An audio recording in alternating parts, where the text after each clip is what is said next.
풍성하신 주님, 오늘 이 새벽에 주님의 존전에 나와 기도하게 하시고 말씀을 듣게 하시니 감사합니다. 오늘 허락하신 주님께 영원한 생명과 구원이 있음을 고백하오니 저희가 올려드리는 이 마음 그리고 이 예배를 기쁘게 받아 주시옵소서. 우리의 걱정과 근심이 주님 때문에 감사로 변하게 하시고 우리의 어려움과 슬픔이 주님 때문에 기쁨으로 변하게 하셔서 주님께 기대와 소망을 걸고 나아가는 모든 자들이 주님 때문에 만족을 누리는 은혜를 받는 이 시간이 될 수 있도록 인도하여 주시옵소서. 세상 가운데에서는 주님 여러 전쟁으로 인해서 많은 이들이 피해를 입고 또 죽어가고 있습니다. 하나님 그들과 함께하여 주시옵시고 그들의 위로자요 이 땅을 다스리는 분이 누구이신지 이번 이 시간을 통하여 깨닫는 주님 은혜를 허락하여 주시옵소서. 특별히 무고한 시민들 그리고 어린 자녀들이 죽어가고 있습니다.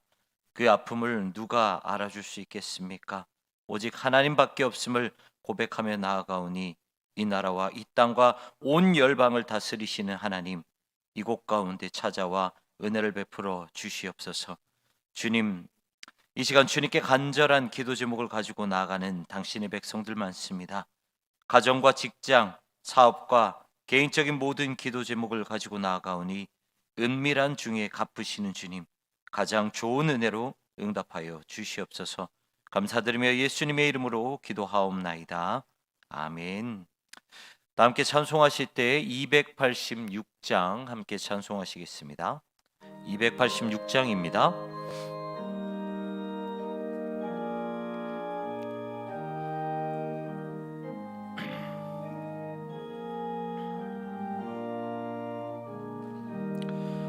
주 예수님 내 맘에 오사 날 붙들어 주시고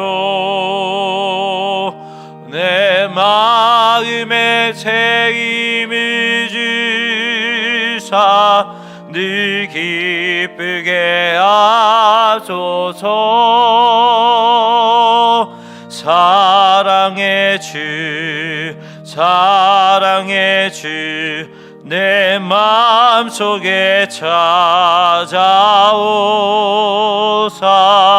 내 모든 죄 사하시고 내 상한 맘 고치소서.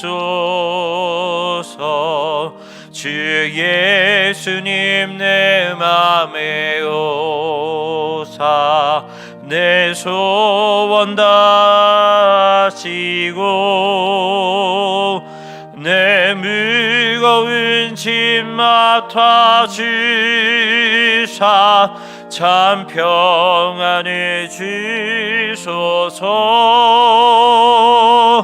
사랑의 주 사랑의 주 내 마음속에 찾아오사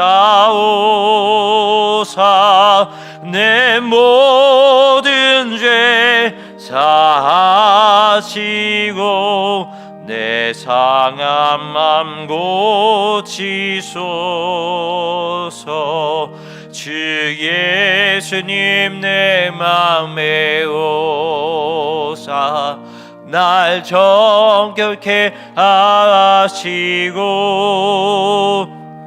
그 은혜를 내 맘에 채워 늘 충만케 하소서. 사랑의 주 사랑의 주 내 마음속에 찾아오사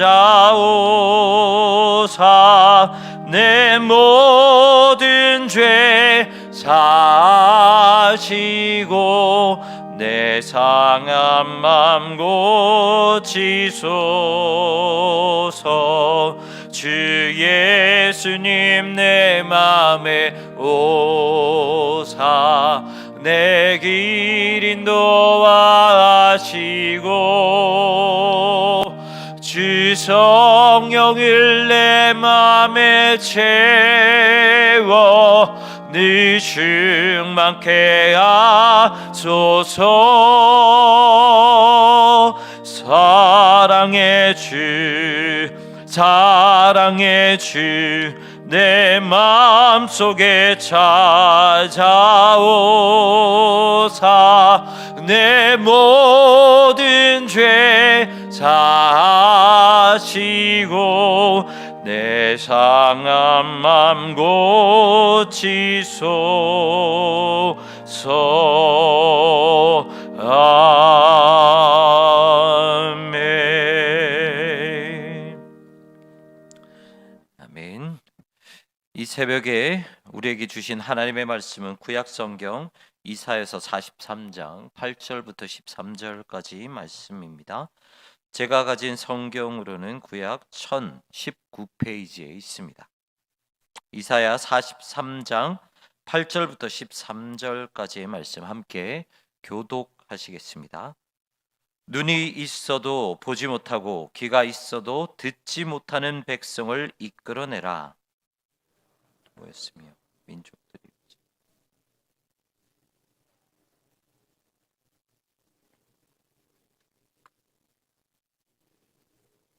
세워서 자기들의 옳음을 나타내고 끊는 자들이 옳다고 말하게 하여 보라. 나 여호와가 말하노라. 너희는 나의 증인 나의 종으로 택함을 입었나니 이는 너희가 나를 알고 믿으며 내가 그인 줄 깨닫게 하려 함이라. 나의 전에 지음을 받은 신이 없었느니라. 나의 후에도 없으리라. 내가 곧 나는 여호와라. 나 외에 구원자가 없느니 내가 알려주었으며 구원하였으며 보였고 너희 중에 다른 신이 없었나니 그러므로 너희는 나의 증인이요 나는 하나님이라. 여호와의 말씀이니라. 과연 태초로부터 나는 그이니 내 손에서 건질 자가 없도다. 내가 행하리니 누가 망하리요. 아멘. 이순신 장군의 이야기를 다룬 영화 중에서 한산이라는 영화가 있습니다. 이 영화 가운데 한 장면을 보면 일본군이 이순신 장군 앞으로 나와서 무릎을 꿇고 이 신문 당하는 장면이 나오는데요. 이 포로가 이순신 장군 앞에 나와서 이렇게 묻습니다. 과연 이 전쟁은 무엇입니까? 이렇게 물었을 때 이순신 장군은 그에게 의와 불의의 싸움이다라고 대답을 해줍니다. 사실 이 말을 들은 일본 군사는 이 충격에 빠지게 됩니다. 왜냐하면 이 군사는 바로 이전 전쟁에서 이순신 장군에게 총을 쏘아서 부상을 입힌 이 사람이었습니다. 그래서 이 전쟁을 치를 때 어떻게 보면은 이 조선이라는 적대국을 그리고 그 안에서 정말 그 장수였던 이순신 장군을 어떻게 하면 죽일까라는 그 마음을 가지고 전쟁에 참여했다라는 것이죠. 하지만 그 모습에서 충격적인 것은 이 군사가 이순신의 모습을 보고 정말 많은 것을 느꼈다는 것입니다. 자신의 나라에 자신이 섬겼던 장수는 부하들을 오히려 방패막이로 삼았지만 이순신 장군의 모습을 보았더니 그 사람은 자신들이 섬긴 장수와는 다르게 오히려 부하들을 지키려고 가장 먼저 앞섰던 사람이 바로 이순신의 모습이었다라는 것이죠.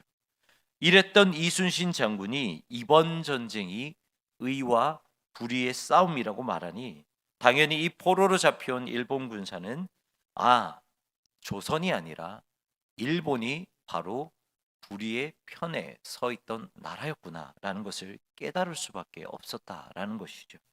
그리고 난 후에 이 사람은 이순신 장군에게 자신을 거두어 달라고 말을 합니다. 그리고 그때부터 이 사람은 일본이 아니라 조선을 위해서 목숨을 걸고 싸우게 되죠. 바로 오늘 본문에도 그와 비슷한 내용이 기록이 되어 있습니다. 이스라엘 백성도 불의를 행하여서 다른 나라의 포로로 잡혀가게 되죠. 하지만 하나님은 이스라엘을 어떻게 하셨습니까? 한없는 긍휼과 한없는 자비와 사랑으로 그들을 그대로 그냥 품어 주셨다라는 것이죠.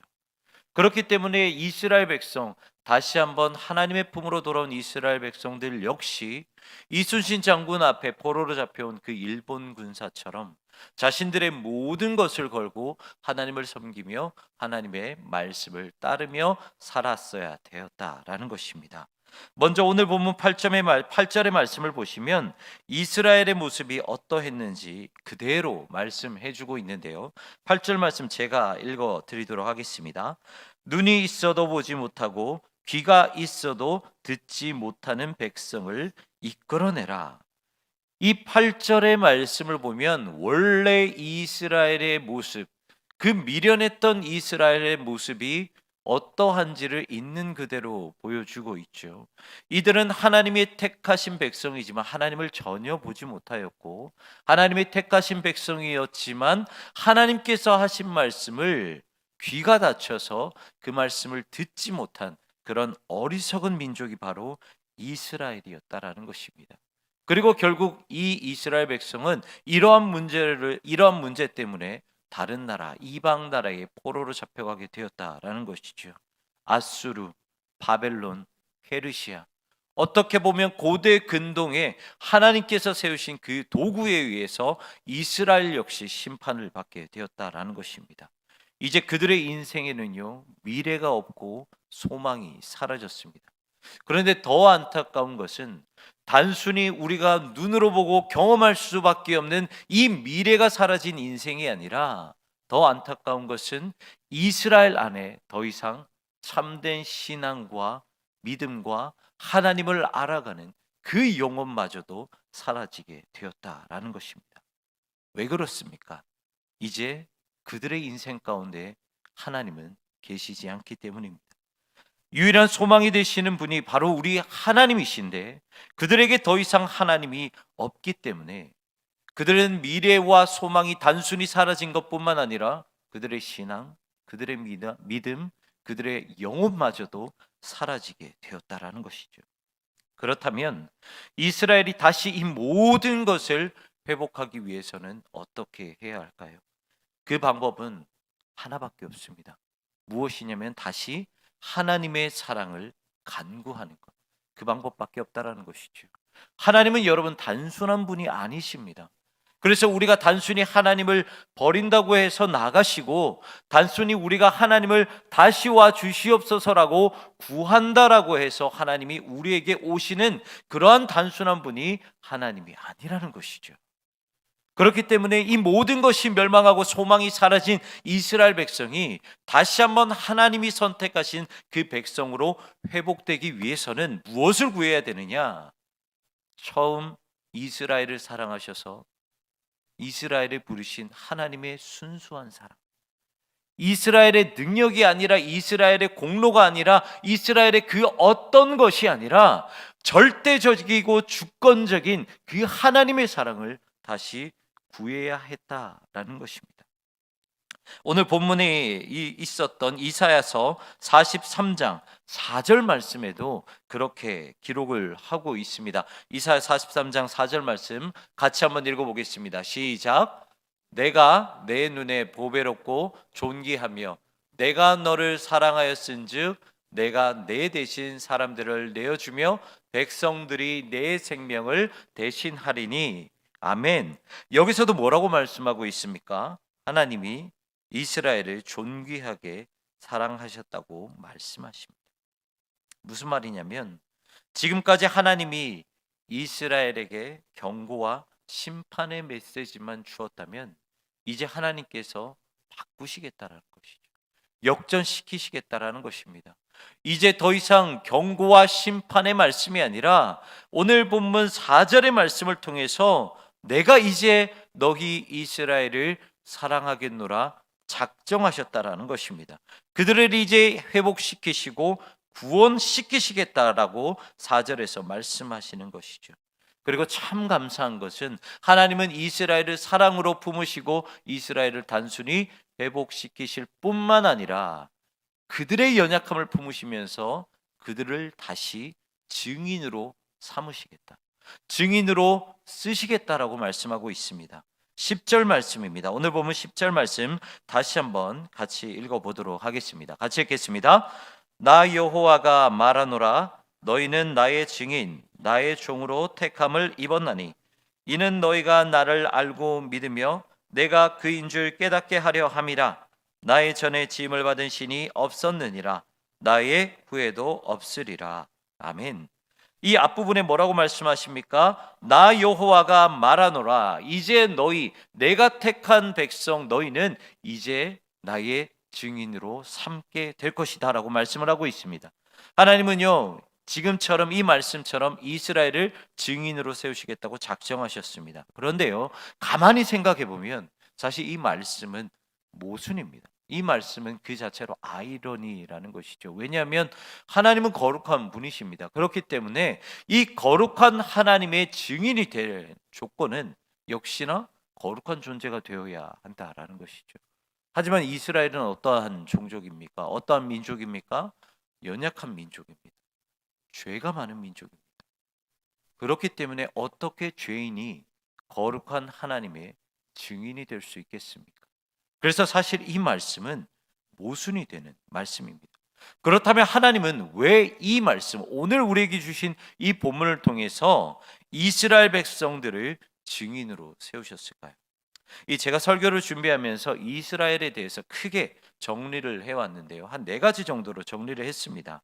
첫 번째는요, 이스라엘은 하나님이 선택한 백성입니다. 하나님은 아브라함과 맺은 그 언약을 기억하셔서 모세라는 위대한 지도자를 애굽으로 보내시고 이스라엘이라는 그 히브리 민족을 택하셨죠. 그래서 그들을 당신의 백성으로 삼으셨습니다. 그리고 두 번째는 이스라엘은 절대로 강해서가 아니라 다른 민족에 비해서 너무나도 약하고 연약했던 그런 민족이었기 때문에 하나님께서 선택하셨다라고 말씀을 하고 있습니다. 그 말씀이 어디에 기록되어 있냐면 신명기 7장 7절에 이렇게 기록하고 있습니다. 제가 읽어드리겠습니다. 여호와께서 너희를 기뻐하시고 너희를 택하심은 너희가 다른 민족보다 수요가 많기 때문이 아니니라. 너희는 오히려 모든 민족 중에 가장 적으니라. 그 어디와도 비교해도 가장 연약했기 때문에 하나님은 그들을 택했다라는 것이죠. 그리고 세 번째는요, 이스라엘 백성은 너무나도 연약했기 때문에 그들을 하나님께서 택하셨다라는 것입니다. 세 번째는 이스라엘 백성은요, 수많은 우상을 섬긴 나라입니다. 이스라엘 백성들은 여러분들 우리가 성경에 기록된 것처럼 정말 많은 우상을 섬겼죠. 가나안에 들어가자마자 가나안 안에 있었던 수많은 우상을 섬겼고요. 그리고 시돈의 우상, 그리고 모압과 암몬과 이 가나안 땅뿐만 아니라 주변에 있는 여러 나라들의 우상을 가지고 와서 감히 하나님의 성전에 그 우상의 신전을 만들어서 섬길 정도로 정말 많은 우상을 섬겼던 나라가 바로 이스라엘이었습니다. 마지막 네 번째는요, 이스라엘 백성은 승리의 신을 섬겼던 나라가 이스라엘입니다. 여기서 말하는 승리의 신은 하나님이 아닙니다. 이때 당시의 전쟁은요, 요즘은 지금도 전쟁이 한창 일어나고 있지만 이 당시의 전쟁은 단순히 나라와 나라 간의 그런 전쟁이 아닙니다. 신과 신의 전쟁입니다. 그 나라를, 한쪽의 나라를 섬겼던, 그 나라의 사람들이 섬겼던 신과 다른 나라의 그 사람들이 섬겼던 신, 바로 이 신들의 전쟁이 고대 근동의 전쟁이었다라는 것이죠.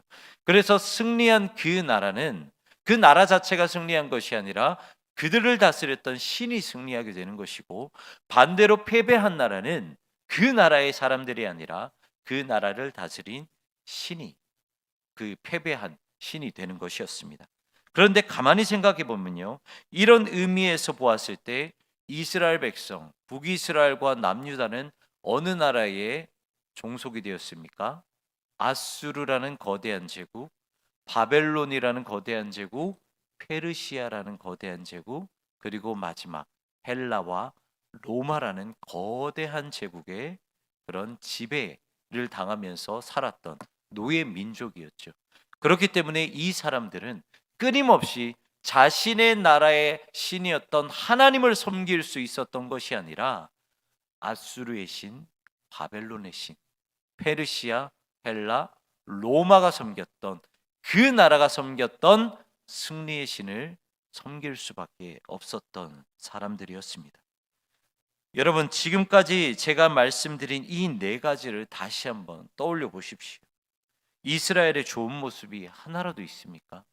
이스라엘이 강했던 적이 단 한순간이라도 있습니까? 그것이 아니죠. 이스라엘은요, 잘난 것이 단 하나도 없었던 민족입니다. 유혹에만 넘어갈 줄 알았지 잘난 것이 하나도 없었던 민족이었죠. 그래서 세상의 상식으로는 하나님의 증인이 될 조건이 단 하나도 없었던 나라가 바로 이 이스라엘이었습니다. 하지만 여러분, 잘 한번 생각해 보십시오. 이스라엘이라는 나라는 이렇게 보잘것없는 나라인데, 만약 이 나라에 기적이 일어나고 구원이 일어나고 회복의 역사가 일어나면 그때부터는 어떻게 될 것입니까? 바로 이스라엘의 세상의 주변의 열강의 모든 나라들이 이스라엘을 주목하기 시작하게 된다라는 것입니다. 그리고 세상은 그때부터 이스라엘이 섬기는 그 하나님을 집중하게 된다라는 것이죠. 바로 하나님은 그것 때문에 죄인이었던 이스라엘을 불러 자신의 증인으로 세우셨다라는 것입니다. 그렇다면 이렇게 증인으로 부르심을 받은 이스라엘과 우리는 어떻게 살아가야 할까요? 먼저 부르심을 받기 전에 가장 중요한 것은 내가 죄인이라는 사실을 깨달아야 한다는 것입니다. 여러분, 신앙생활하면서 내 신앙이 가장 무뎌지고 그리고 무서울 때가 언제냐면, 그냥 일상생활하면서 아무런 느낌 없이 내가 살아가고 있을 때, 그때가 가장 위험하다라는 것입니다. 내가 신앙생활을 잘하고 있지, 내가 주의를 잘 섬기고 있지, 내가 사역을 잘 감당하고 있지, 이러한 생각 속에 사로잡혀서 아무런 감흥 없이, 아무런 감사 없이, 아무런 하나님을 찾음 없이 끊임없이 반복하면서 신앙생활하는 것, 그것이 어쩌면 우리에게 가장 위험한 그러한 모습이 될 수도 있다라는 것입니다. 그렇기 때문에 우리 역시도요, 주님의 증인으로서 이 땅 가운데에서 주님의 말씀을 지키며 최선을 다해서 살아가려면 내가 원래 어떠한 존재인지를 가장 먼저 깨달아야 한다는 것이죠. 그래서 매 순간순간마다, 그것이 교회 안의 모습이었든 그것이 교회 밖에 우리의 일상의 모습이었든 늘 하나님께 감사하며 우리를 성찰하며 살아갈 줄 알아야 한다라는 것입니다. 이 초대교회 이스라엘 그 백성들, 유다 백성들은 그 모습이 항상 그들의 영혼 가운데, 그들의 신앙 가운데 자리 잡고 있었다라는 것입니다. 여러분들, 로마가 어떠한 나라입니까? 이 세상의 역사 가운데서 가장 넓은 영토를 다스렸던 나라, 가장 많은 나라를 다스렸던 나라가 바로 이 로마 제국이었습니다. 그리고 로마 제국이 핍박한 나라 중에서 가장 극심한 핍박을 받았던 나라가 바로 이 유다 백성이었습니다. 하지만 그들은 어떻게 그 로마에 대항했습니까? 물론 열심당이라는 칼을 들고 싸우는 사람들도 있었지만 거의 대부분의 하나님의 백성들, 유다 백성들은 그 핍박에도 불구하고 끝없이 하나님의 말씀을 지키며 살았다라는 것입니다. 계급이 철저할 때, 정말 그 고대 근동 로마 시대에 높고 낮음이 철저할 때 유다 사람들은 하나님의 말씀을 지키며 그 계급을 파괴하며 누구든지 형제와 자매로 섬겼고, 그리고 하나님의 말씀을 따라 희생하며 섬기며 서로 사랑하는 모습을 끊임없이 지켜갔다라는 것입니다. 그랬을 때 어떤 역사가 일어납니까?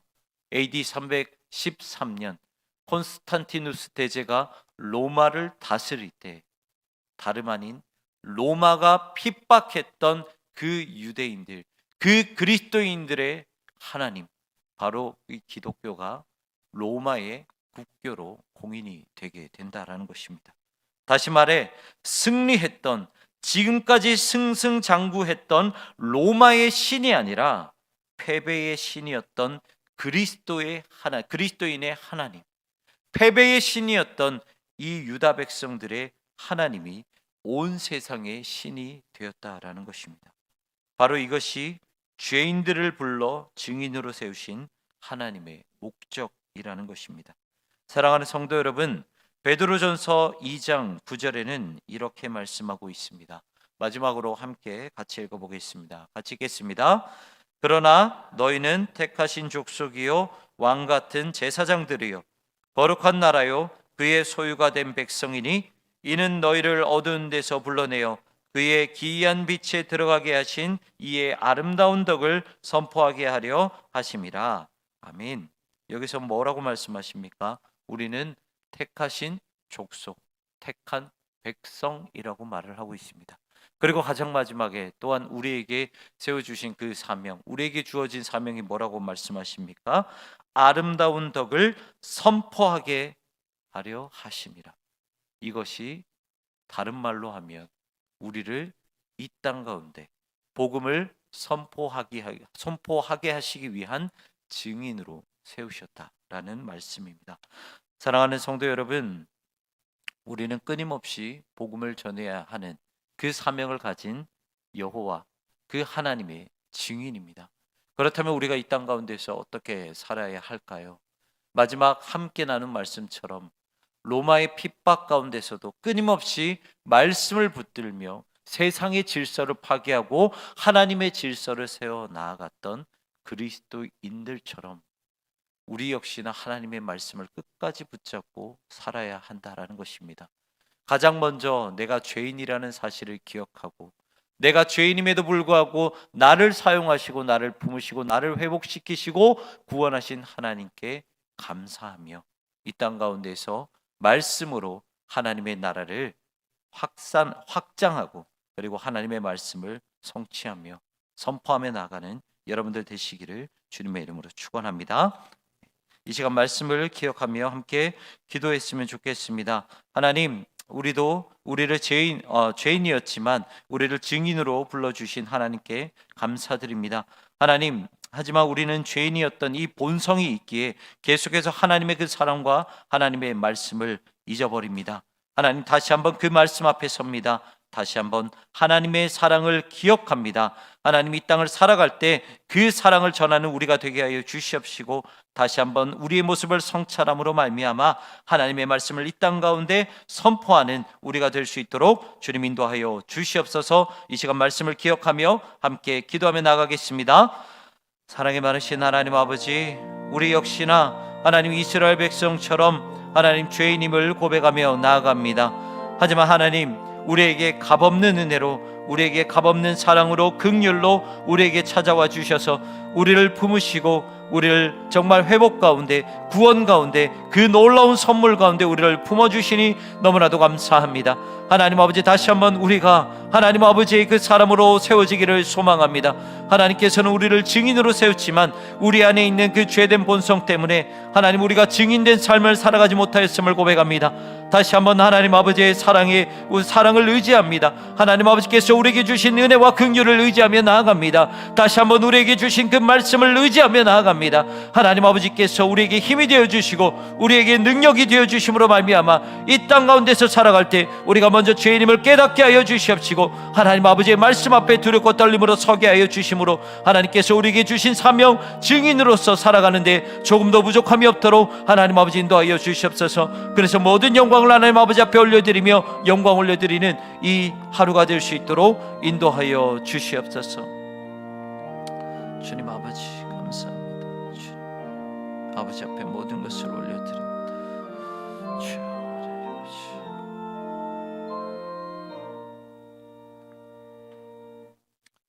사랑과 은혜가 풍성하신 하나님, 우리의 연약함을 주님 아버지 앞에 올려드립니다.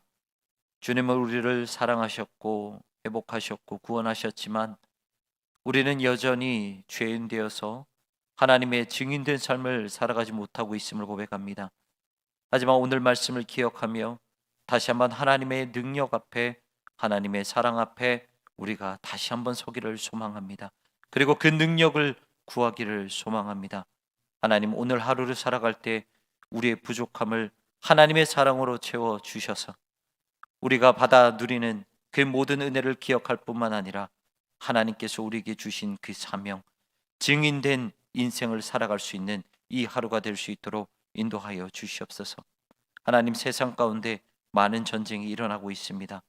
이스라엘과 하마스, 이스라엘과 팔레스타인 가운데 그 전쟁 가운데 무고한 시민이 죽어가고 있고요. 아무런 죄 없는 우리 어린 자녀들이 죽어가고 있습니다. 하나님 아버지, 정말 그들에게 하나님의 은혜를 베풀어 주시옵소서.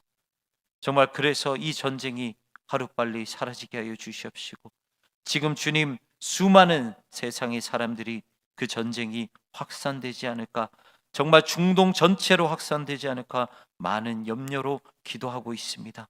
하나님, 우리의 간절한 기도를 들어주셔서 정말 사람들이 죽어가고 사람들이 눈물 흘러가는 그 모든 전쟁을 하루속히 종식시켜 주시옵소서. 그래서 이 수많은 사건들을 통해, 안타까운 사건들을 통해 정말 이 세상 열방을 다스리는 분이 하나님이심을 다시 한번 깨닫는 귀한 시간이 될 수 있도록 인도하여 주시옵소서. 하나님, 이 시간 우리 사랑하는 성도님들, 사랑하는 당신의 백성들, 간절한 기도 제목 가지고 주님 아버지 앞에 나아갑니다. 간절한 마음으로 가슴을 치며 눈물을 흘리며 나아갈 때, 하나님, 그 기도의 제목 단 하나라도 그냥 놓치지 마시고 하나님께서 모든 것을 응답하여 주시되 가장 크신 은혜로, 능력으로 응답하여 주시옵소서. 감사드리며 예수 그리스도의 이름으로 기도하옵나이다. 아멘. 이 시간 가지고 나오신 기도 제목으로 주님 아버지 앞에 간절히 나아가도록 하겠습니다.